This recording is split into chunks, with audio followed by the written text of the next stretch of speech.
Hola, soy Tomás y esta es la explicación de la práctica 12 de polarización directa e inversa de un diodo rectificador. En esta práctica vamos a ver qué es un diodo y su comportamiento. Primero que nada, un diodo rectificador en este caso entra dentro de la categoría de semiconductores. Es un componente electrónico activo que varía su comportamiento en función de cómo le apliquemos la carga, es decir, si está polarizado directamente o inversamente. El diodo está compuesto de un ánodo y un cátodo. El cátodo siempre está referenciado por esta banda o color gris.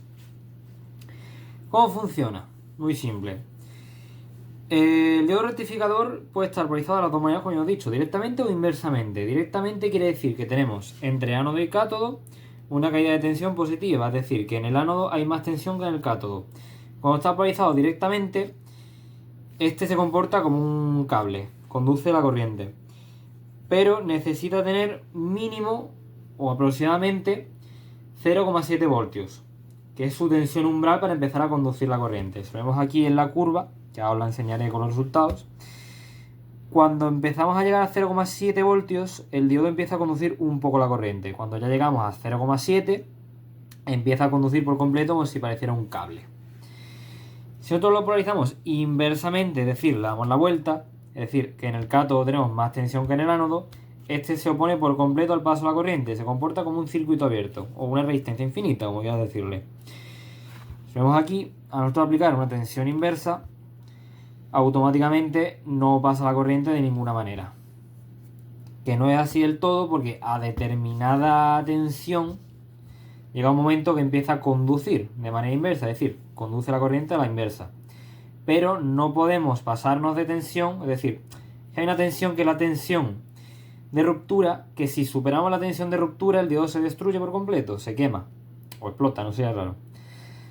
Entonces, antes de llegar a la tensión de ruptura hay una pequeña tensión en la cual empieza a conducir inversamente. Bueno, una vez visto eso, el circuito no lo he enseñado. Nuestra fuente de alimentación de 12 voltios, que está ahí, nuestro polímetro, para medir aquí con el amperímetro y con el voltímetro, nuestro diodo, una resistencia de 470 ohmios y un potenciómetro de 5K, en mi caso de 4,7K, para regular la tensión que entra.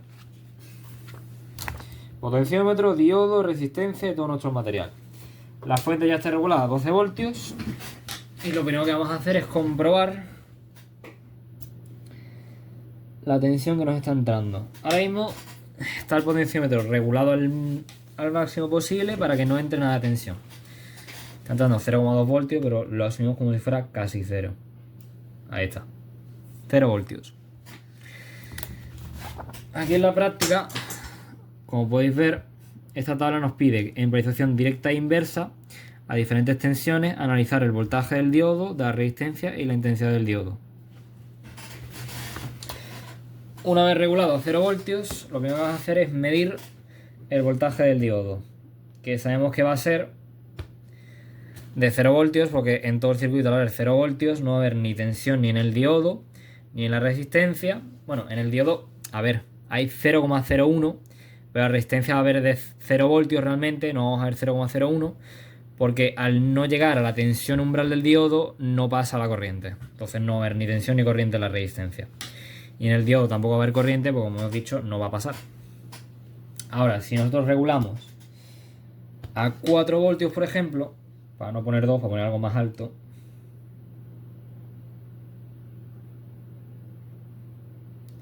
a ver,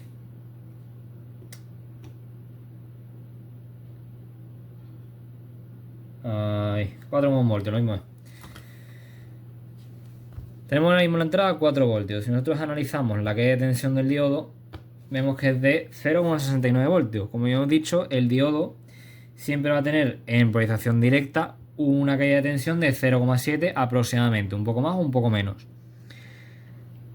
Luego, si analizamos la caída de tensión en la resistencia, que es la total menos la caída del diodo, como podéis ver, 3,37, que encaja perfectamente con los 4,1 voltios que hay aproximadamente.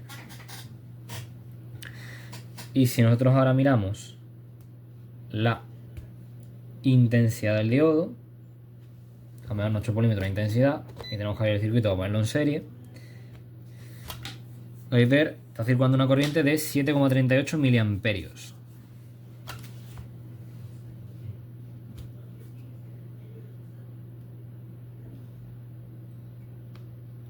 la resistencia.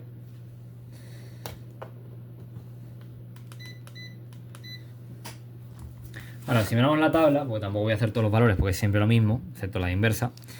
Si vemos la tabla, vamos a ver que a 0 voltios tenemos 0 voltios en el diodo, 0 voltios de resistencia y 0 de intensidad. Luego a 4 voltios, como habéis visto, tenemos 0,69 voltios en el diodo, 3,35 voltios en la resistencia y 7,33 miliamperios en la intensidad del diodo. Aquí veis todos los valores, a 8 voltios, a 10 voltios y a 12 voltios. Como podéis ver, obviamente, a medida que aumenta la tensión que entra, el diodo empieza a consumir un poquitín más en cuanto a caída de tensión y la intensidad aumenta. Ahora vamos a la polarización inversa, que es tan fácil como darle la vuelta al diodo. Nosotros le damos la vuelta al diodo. Ahí está. Y a nosotros aplicar una polarización inversa, si nosotros medimos la caída de tensión del diodo, ahora mismo está entrando 9,5 voltios. Espérate que mire la total. Sí, me está entrando ahora mismo 9,5 voltios. Pues digamos que son 9,6. Lo mismo. En inversa, nosotros podemos regular todo el voltaje que queramos. Que la caída de tensión del diodo siempre va a ser la misma que la aplicada. Si yo pongo 6 voltios, la caída de tensión del diodo van a ser 6 voltios. Si yo pongo 4 van a ser 4, 2 van a ser 2, 0 van a ser 0, 8, vaya. Da igual lo que haga. Nosotros vemos aquí la tabla. Cuando yo aplico 4 voltios, el diodo tiene 4 voltios. Cuando aplico 8, tiene 8, 12, 12. Y la resistencia es 0. ¿Por qué? Como me habéis dicho, en polarización inversa, es decir, más tensión en el cátodo que en el ánodo, se comporta como un circuito abierto. Entonces, la caída de tensión del diodo es la total. Y al no pasar corriente y al ser la caída de tensión por completo la del diodo, la resistencia no tiene caída de tensión alguna porque no pasa. Y intensidad no hay ninguna en el circuito porque no pasa la corriente.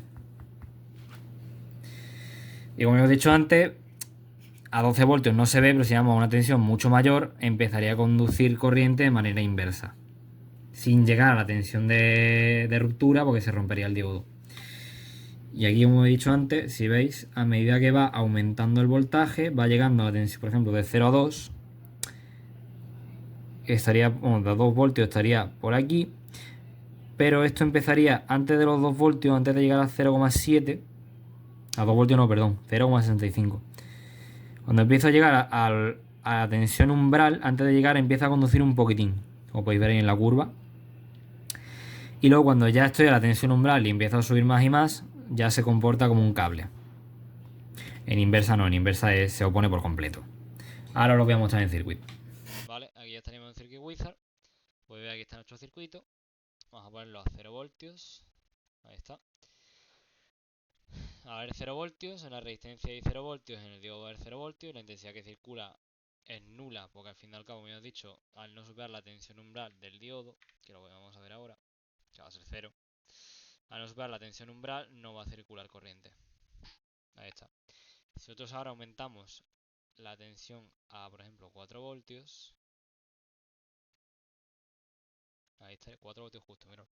Ahí estaría. Vemos que la resistencia del diodo tiene una caída de tensión de 580 milivoltios, es decir, 0,58 voltios.